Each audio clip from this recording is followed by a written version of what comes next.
Wind hammered the windows of the banker's mansion, rattling the glass like a warning from heaven. Inside, the lights glowed warm and golden, and the wealthy guests sat around the long dining table, laughing, arguing, tasting expensive wine. But beneath the laughter, the night carried a strange tension, the kind that arrives before a story is born. At the far end of the table sat a banker, powerful, proud, confident in everything except humility. Money was his language. Control was his comfort. Beside him, calm and quiet, sat a young lawyer, thin, thoughtful, eyes sharp enough to see through lies. The conversation drifted to life, death, and punishment. "It's simple," the banker declared, tapping his glass. "Execution is kinder than imprisonment. Why waste years locked away? A quick death is mercy." The guests murmured in agreement. But the young lawyer lifted his head. His voice was soft, yet it silenced the room. "No," he said, "life, even in chains, is still life. To breathe, to think, to hope, even in the darkest room, is better than dying." A ripple of surprise ran across the table. The banker scoffed. "You say that now, but you wouldn't last 5 years in a room alone." The lawyer's eyes didn't flinch. "Make it 15, he said. "Not 5. The room froze. The banker leaned back, amused. "You're serious?" "Absolutely," the lawyer said calmly. "Fine," the banker said. 15 years. Total isolation. If you endure it, I will pay you $2 million. Gasps filled the room. It was madness. No man would give away that much. No man would sacrifice 15 years. But the lawyer simply nodded. "I accept." And just like that, the bet was sealed. No witnesses needed. No signatures required. Just two men, pride versus principle, staking their futures on a moment neither could take back. Out of all the people sitting in that room, only one understood what had truly happened. A war of souls had begun. The lawyer entered the small lodge at midnight. No guards, no locks, just a plain wooden door that closed behind him with a soft, final click. The kind of sound that can either kill a man or transform him. The room was simple. A narrow bed, a desk, a single lamp, a bookshelf waiting to be filled, and a tiny window that showed only sky. Nothing more. The banker stood outside, watching. He expected panic. He expected begging. He expected the young lawyer to realize the insanity of his decision. But instead, the lawyer simply sat at the desk and breathed. The first year was the hardest. The silence pressed against his chest like a weight. Days blurred, nights stretched endlessly. Loneliness became a beast with teeth. Some evenings, he paced the room for hours. Other nights, he sat on the floor, hands gripping his own hair, battling the soft, whispering voice that said, "Give up. No one will blame you." But he refused. He forced order into chaos. Morning was for reading, absorbing worlds beyond his own. In the afternoon, he wrote, shaping thoughts into quiet truth. Evening belonged to movement, letting the body strengthen what the mind had gathered. Night was for reflection, where silence became his teacher. Routine became his shield. By the second year, something changed. He began to read everything he could get. Philosophy, history, science, novels, Bible, poetry, great thinkers and broken men. He devoured knowledge like someone who had been starving for years. Books became his companions, their words replacing the voices he once heard at crowded dinner tables. He wrote letters to no one. He laughed at lines only he understood. He cried over stories of people he never met. The world outside faded, but a new world opened inside him. 3 years in, the banker heard rumors. He's gotten strange. He reads for 20 hours a day. He barely eats. The banker smiled. Good, he muttered. He's breaking. But he was wrong. The young lawyer wasn't breaking. He was transforming. By the 5th year, the lawyer had stopped being the man who walked into the lodge. His face grew lean. His eyes sharpened with an intensity that frightened anyone who caught a glimpse of him through the window. He no longer chased entertainment. He chased understanding.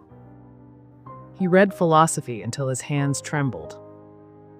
He studied the rise and fall of empires. He explored religions from every corner of the world. He learned languages simply because silence gave him time to master them. There were nights the lamp burned until morning. Pages stacked around him like fallen leaves. But something strange began to happen. Knowledge changed him. Not in the loud way pride changes a man, but in the quiet way truth does. He began to see life differently. Money no longer impressed him. Success lost its shine. The world outside seemed fragile. Human desires looked small and loud. And he saw that men destroy themselves chasing things that never matter. Sometimes he would stop reading, close his eyes, and whisper, "How blind we were," thinking happiness lived in numbers and titles. 7 years passed, then 8, then 10. The banker, older now, visited the lodge again. He expected to see a broken creature, a wasted man, a shell. Instead, he saw someone terrifying in a different way. Calm, still, self-contained. Eyes so clear they looked like they had seen beyond life itself. The lawyer lifted his head from a book and looked toward the window. Not at the banker, not at the world, but through it, as if his mind lived somewhere bigger. The banker felt a cold shiver crawl up his spine. What is he becoming? He whispered to himself. He didn't know whether he was looking at a genius or a ghost. Year 11 slipped in softly. But to the banker, it arrived with a storm in his spirit. For trouble had finally found him. Bad investments, reckless deals, a collapsing economy, partners turning their backs, whispers in the market that his empire was crumbling. The man who once threw money like confetti now sat alone in his office staring at empty accounts. And the worst part, the bet, the same bet he made out of pride, the same bet he thought the lawyer would never survive, was now a sword hanging over his neck. $2 million. Money he no longer had. Money that could wipe him out completely. He tried to laugh it off. It doesn't matter. He won't last. No one would. But late at night, when sleep refused to come, the truth gnawed at him like a hungry animal. What if the lawyer really makes it to the end? 12 years passed, then 13, then 14. Every day the banker's fear grew stronger. He began pacing his mansion at night, checking the calendar again and again, watching the number of days shrink. Meanwhile, the lawyer only grew calmer. The storm inside the banker and the stillness inside the lawyer became two opposite worlds. By the start of the 15th year, the banker could no longer bear it. He needed to know. He needed to see the man he was about to lose everything to. So one cold night, he crept silently toward the lodge. No guards, no footsteps, just him and a trembling heartbeat. He moved like a thief toward the window, hands shaking as he wiped the fog from the glass. And then he froze, because what he saw inside was nothing like the broken man he expected. The lawyer sat at his desk, thin but peaceful, surrounded by books like old friends. He wasn't counting days. He wasn't pacing. He wasn't desperate. He was reading, calmly, quietly, as if time itself had become his servant. On the table beside him was a handwritten letter. The last letter, the one the banker wasn't meant to see yet. Curiosity pulled the banker forward like a hook. He leaned closer, eyes narrowing, trying to read the words through the window. And the moment he understood what the letter said, his whole world stopped. The banker slipped into the lodge like a shadow. He told himself he came only to look, only to check, only to read the letter. But fear has a way of twisting a man's motives, until he can no longer recognize himself. Inside, the lamp burned softly. The air was warm. Books lay open like sleeping birds. And the lawyer, thin, pale, almost translucent, rested on the desk with his head bowed over the final letter. He had fallen asleep while writing it. The banker's heart hammered in his chest. He reached for the letter with trembling fingers. He did not expect the words that followed. In these 15 years, I poured myself into the minds of thousands. I walked with kings, broke bread with prophets, listened to the last breaths of dying men. When you locked me away, I thought you had taken my life. But instead, you freed it. I have seen the world not as it pretends to be, but as it truly is. A theater of illusion, a marketplace of desires, a chase after dust, wealth, power, glory. They are toys for children who do not understand they will someday die. I no longer desire what the world worships. And as for the $2 million, the prize you thought would tempt me, I reject it. I will walk away minutes before the agreed time, so that you owe me nothing. I leave your world behind, not in anger, but in freedom. The letter slipped from the banker's hands. He staggered back, overwhelmed by a truth too heavy to bear. This man had gained something money could never buy, and he had lost something the banker never knew he needed. Shame washed over him, and relief. He leaned over the sleeping lawyer, reached out a hand, and then froze, because he realized what he had come into the room to do.